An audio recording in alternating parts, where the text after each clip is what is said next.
Good morning! Ayan, so, meron tayong testingin na unit. Order ni Sir Darrell Ong, Glock 18. Ayan. So, Glock 18, meron tayong switch selector para sa Glock 18, semi and full auto. Okay, tapos, try ko lang ulit mag-target doon sa tina-target natin na Texas Star and yung ating polish target. Okay. So, syempre, habang tinetest ko na rin, try ko natin mag-flinking. Sobrang tagal ko na rin kasi hindi nakakapag-target. So, yun guys, so makikita nyo yung different pag matar ka nang hindi nagka-target ng mga ganyang plates. Mas maninibago ka eh. Madalas baka hindi ko na nga tamaan. Compare dun sa kung nakikita nyo yung mga video natin before na pag may mga order or may mga nag-walk-in, mas madalas tayong nagka-target ng mga ganyang klase.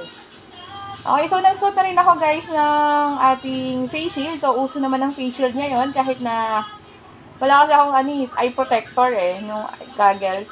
So, pwede na yung face shield para protection na rin sa buong face natin. Okay, so pwede kasing tumalsik yung BPs, ganyan. So, lagi tayong for safety.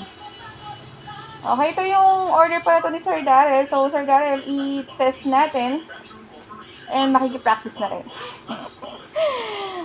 Okay, always trigger finger out, guys. Nilagyan ko na siya ng BBs and gas. Siguro mga nasa 5 feet tong distance ko sa target natin. Okay.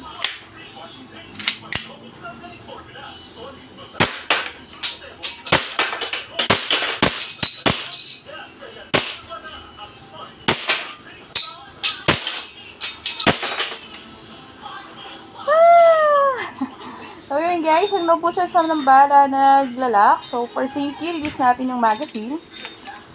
And then, baba lang natin to for slide lock and hammer down. Yun, Sir Darrell, okay itong unit. Process ko na siya for packing para mapatip na natin. Thank you so much! So guys, test ko na rin pala yung full auto na unit ni Sir Darrell.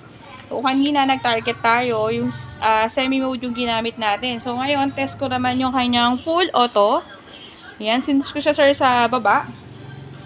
Trigger finger out for safety. Tapos, ito yung ating target.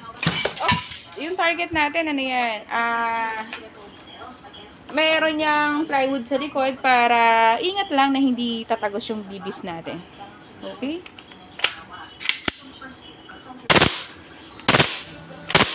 Yun. Yan. Okay itong unit and process na namin. Thank you so much.